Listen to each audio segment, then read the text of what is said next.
My girlfriend said I need someone who can support my lifestyle, so I faked bankruptcy, caught her scamming my parents for $5,000, then watched her new boyfriend dump her when the screenshots leaked. I am Jake, 30 years old, co-founder of a tech security startup that has been gaining traction. We are profitable and growing. I have been dating Alexis, 28, for about a year. We met at an industry event where she works in marketing. Beautiful, smart, always perfectly put together. Honestly seemed out of my league at first. Looking back, I should have seen the red flags. Alexis has this friend group, Megan, Qley, and Zoe, constantly doing expensive things together. Weekend trips, high-end restaurants, designer shopping sprees. Somehow I always ended up covering most of it. Babe, can you get dinner tonight? I promise I will get the next one. Or the girls want to do this wine tour, could you help out? Megan is tight on cash this month. It started small, but gradually my credit card was taking a serious hit every month. My business partner Ryan started noticing. Dude, you realize you are bankrolling her entire friend group, right? I would brush him off. She is just social, she likes including everyone, but Ryan would not let it go. When is the last time she paid for anything significant? You are being used. I kept defending her until last week when Ryan suggested something crazy. Test her. Tell her the business is failing and see how she reacts. Initially I thought it was ridiculous, but the more I considered it, the more it made sense. If Alexis truly cared about me beyond my wallet, she would stick around during tough times, right? So I created fake financial documents showing our biggest clients pulling out and the business hemorrhaging money. I called Alexis and asked her to come over to discuss something important. She showed up looking amazing as always. I sat her down and explained the situation. The startup is in trouble. We are losing clients and burning through reserves. I might have to declare bankruptcy. Her reaction was pure panic. Not concern for me, concern for herself. What? How bad is it? Will you have to sell your condo? I told her it was serious. I would probably need to downsize, sell my car, cut back on all expenses. The whole time I am explaining this, she is staring at me like I just told her I had a terminal illness. So what about our trip to Aspen next month? Not how are you handling this or what can I do to help? Just immediate worry about a ski trip I was supposed to pay for. I cannot afford it anymore, Alexis. I am sorry. She nodded slowly and said she needed some air. She left saying she needed time to process everything. I figured she would call me later that night. She did not. 3 days of complete silence followed. No calls, no texts, nothing. I did not reach out either. I wanted to see what she would do. On the 4th day, Ryan called me while I was at the gym. Dude, you are not going to believe what I just saw. I am at Qley's for lunch. Alexis is here with her friends and they are not exactly keeping their voices down. Ryan put his phone on mute but kept the call going so I could hear. I do not know what to do, Alexis was saying. I really like Jake, but I am not trying to date someone who is broke. I have standards. Girl, you need to move on before you waste any more time, Megan replied. Rich guys are everywhere on the apps, I know. I just thought I had a good thing going with Jake. He never questioned anything I asked for. That is exactly why you need someone financially stable, Qley chimed in. You deserve to be taken care of. I heard enough and told Ryan to get out of there. I was angry but also strangely calm. At least now I knew the truth. That night, Alexis finally texted. Hey, I have been thinking about your situation. Can we talk tomorrow? I think we should discuss where things go from here. I did not respond. The next morning, I got a long message. Jake, I care about you a lot, but I need to be honest. I am at a point in my life where I need stability and security. Your financial situation changes things for us. I think we should take a break while you figure things out. I hope you understand this comes from a place of self-care. I need someone who can support my lifestyle. And there it was. The truth laid bare. Not even an I am sorry or how can I help. Just I need someone who can support my lifestyle. But what I discovered next made this situation far more twisted than a simple breakup. While going through my email that afternoon, I found something I had not expected. A notification from our joint credit card about a large cash advance I had not authorized. When I called the bank, they told me the advance had been taken out 3 days ago, right after I told Alexis about the bankruptcy. Someone had withdrawn $2,000 using a card I thought I had canceled months ago. Update 1. Sorry for the delayed update. Had to fly to San Francisco for an emergency meeting with investors. Turns out when you are actually successful, unlike what Alexis believes, people want your time. That unknown call I mentioned was from Alexis's older sister Diana. We had met a few times at family events but never really talked much. She is 32, runs her own physical therapy practice, completely different from Alexis. Jake, I hope you don't mind me calling. I got your number from Alexis's phone a while back in case of emergencies. No problem, what is going on? I overheard Alexis talking to our parents yesterday. She told them you were going bankrupt and asked them for money, claiming it was to help you out during a rough patch. I was speechless. Deanna, I am not going bankrupt. The business is fine. I figured something was off. Alexis has a pattern of financial creativity. Has she been asking you for money regularly? When I explained the situation, the constant requests to cover expenses, the one-sided financial relationship, my fake bankruptcy test, Diana was not surprised at all. She did similar things with her ex. Our parents have bailated her out multiple times. I am sorry you got caught up in it. Deanna explained that Alexis had been given $5,000 by their parents to help her struggling boyfriend. Money that would undoubtedly disappear into her own expenses. I thought you should know. It was not right for me to stay silent. I thanked Diana for her honesty. After we hung up, I sat with this new information. Alexis was not just abandoning me in my supposed time of need. She was actively exploiting the situation to scam her own parents. That night, Ryan came over with beers. What are you going to do? End it, obviously. But I want to make sure she does not scam her parents. You could just tell them the truth, Ryan suggested. I have a better idea. Let's see how this plays out first. The following day, Alexis finally called instead of texted. Jake, can we talk? Sure. What is up? I kept my tone neutral. I have been thinking about us. I know things are difficult right now, but relationships are about supporting each other through hard times, right?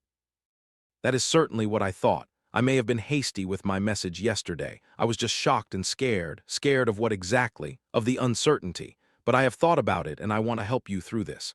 How generous of you, and how exactly do you plan to help? Well, I spoke to my parents. They are willing to lend us some money to help you get back on your feet. Is not that amazing of them? There it was. The real reason for her sudden change of heart. That is interesting, Alexis, because your sister called me yesterday. Silence on the line. Diana told me about the $5,000 your parents gave you. For me, apparently, Jake, I was saving it. You were not planning on giving me that money, were you? More silence. I think we are done here, Alexis. Do not contact me again. I hung up and immediately called Diana. I explained everything and suggested she inform their parents about Alexis's scam before the money disappeared. She agreed and thanked me for the heads up. The next day, Ryan and I were at our office when he nudged me. Look at this. Alexis had updated her Instagram. She was at some rooftop bar with a new guy, older, wearing an expensive watch and designer clothes. The caption read, "Sometimes the universe delivers exactly what you need." Well, that did not take long, I laughed. You okay? Ryan asked. Honestly, I am fine, actually more than fine, and I meant it. Instead of feeling hurt, I felt relieved. That afternoon, I got a text from Diana. Parents confronted Alexis. She denied everything until they mentioned talking to you directly. Then she broke down. They are making her return the money and get financial counseling. I appreciated the update but did not want to get further involved. I thanked Diana for her integrity. Later that night, I was at the gym when I ran into Melissa, who had been 2 years behind me in college. We had had a few classes together and always got along well. She is a software engineer now. We ended up grabbing smoothies after our workouts, catching up on life. When she asked about my dating life, I gave her the abbreviated version of the Alexis situation. Wow, that is awful. But good for you for figuring it out before things got more serious. Unlike Alexis, Melissa asked thoughtful questions about my business, shared stories about her own startup experience, and insisted on paying for her own smoothie despite my offer. It was refreshing to have a conversation that was not transactional. As I was driving home, my phone rang with a number I did not recognize. When I answered, I was shocked to hear a male voice. Is this Jake? I am David, Alexis's new boyfriend. We need to talk. What he told me next made me pull over to the side of the road in disbelief. Update 2. So David, let me pick up where I left off. I pulled over and put the call on speaker. I am listening. I met Alexis last weekend. We hit it off, exchanged numbers, went on a couple of dates. Yesterday she told me about her ex-boyfriend who went bankrupt and how devastated she was. I had to laugh. Let me guess. She mentioned needing money for something. How did you know? She said her landlord raised her rent unexpectedly and she needed $2,000 to cover the difference until she gets her commission check next month. And you are calling me because? Because I did some digging. I am in finance, so I always research people I date. Found your company, which is clearly doing well. Found her on your Instagram from 2 weeks ago. The timeline did not add up. Smart guy. I am surprised she gave you my real name. She did not. She called you John, but I found your connection through mutual followers. Look, I am not interested in drama, but I also do not like being played. Is she running some kind of scam? I told David the entire story. The fake bankruptcy test, her reaction, the money from her parents. He listened without interrupting. Damn. I had a feeling something was off when she forgot her wallet on our second date, then ordered the most expensive items on the menu. Classic Alexis move. Thanks for the heads up. I am canceling our plans for tomorrow. Glad I could help. We ended the call and I figured that was the end of the Alexis saga. I was wrong. The next day I was having lunch with Ryan when my phone exploded with notifications. Alexis was calling, texting, even emailing me. I ignored everything until Ryan looked at his own phone and whistled. Dude, you are trending in our social circle. He showed me his screen. Alexis had posted a long rant on Instagram claiming I was spreading lies about her to sabotage her new relationship because I was jealous and bitter about my failing business. Should I be worried about this? I asked Ryan. No, anyone who knows you knows your business is solid, but it might be worth addressing with people who matter. I nodded, then decided to check her actual post. The comments section was fascinating. While some of her friends were offering sympathy, others were notably silent. And there in the middle was a comment from David. Interesting story. Did not you tell me yesterday that your ex John went bankrupt last month? Yet here you are dating Jake until recently. Math is not mathing. Alexis had deleted his comment, but not before others had seen it. The narrative was already falling apart. My phone buzzed with a text from Diana. Saw my sister's meltdown online. You okay? I replied that I was fine and asked how things were on her end. Messy. Parents are finally seeing through her act. Years too late, but better than never. 2 days later, I was in a meeting when Ryan burst in. You need to see this now. He showed me his phone. Someone had posted screenshots of private texts between Alexis and her friends in the comments of her rant post. The texts were truly shocking. In one conversation, Alexis had bragged to her friends about extracting at least $5,000 monthly from me through dinners, trips, and fabricated emergencies. When Megan commented on how devious this was, Alexis had responded that I could afford it, adding that men should pay if they wanted quality companionship. Even more disturbing were the messages about her parents' money. Alexis had announced receiving the $5,000 with laughing emojis. When Qley asked what she planned to do with it, Alexis admitted she had already ordered a Gucci bag while telling her parents the money was for my rent. There were dozens more like this. I felt anger followed by relief that I had discovered her true nature before things went further. By that evening, Alexis had deleted her post, set her account to private, and stopped trying to contact me. The screenshots had effectively ended her ability to control the narrative. I was curious who had leaked the texts. When I mentioned this to Ryan, he just shrugged with a suspiciously innocent expression. Maybe one of her friends has a conscience, or maybe someone got access to her cloud backup. Who knows? Ryan, what did you do? He maintained his innocent face for about 5 seconds before grinning. Remember when she left her phone on your coffee table during that dinner party last month? I might have enabled cloud backup and noted her password while I was at it. I stared at him. That is a serious invasion of privacy. So is trying to scam you and her parents out of thousands. Consider it digital self-defense. I could not argue with that logic. The screenshots had effectively neutralized Alexis's attempts to damage my reputation. That weekend, I had my first official date with Melissa. We went rock climbing, her suggestion, and then to a ramen place, my pick. When the check came, she immediately took out her wallet. Let me get this. How about we split it? I ordered the extra gyoza after all. I smiled, remembering how Alexis would expect me to pay and order the most expensive items without hesitation. Split sounds perfect. Later that night, I got a text from Diana with a link to a news article announcing our company's new cybersecurity partnership with a major tech firm. A deal we had been working on for months that had finally gone public. Saw this and thought of you. Congrats. Bankruptcy seems to be treating you well. I laughed and thanked her. We had been texting regularly since coffee, mostly about Alexis's fallout but increasingly about other topics. The next day I received an unexpected email from Alexis's father asking to meet. I was hesitant but agreed to a quick coffee. What he shared revealed a pattern of behavior that went far beyond what I had experienced. Final update. The meeting with Alexis's father Richard was enlightening. I wanted to apologize, he said as soon as we sat down, not just for Alexis's behavior, but for our role in enabling it. Richard explained that Alexis had been pulling similar schemes since college. The tuition increase that required an extra $4,000 spent on spring break. The stolen laptop that needed immediate replacement before finals, the original sold to a classmate. The apartment security deposit that mysteriously needed to be paid twice. We always believed her. Diana tried to warn us for years, but we dismissed her as being jealous or negative. I asked what changed their minds this time. The screenshots partially. But honestly, it was your calm, factual explanation to Diana. No angry accusations, just facts. It made us look at the pattern objectively for the first time.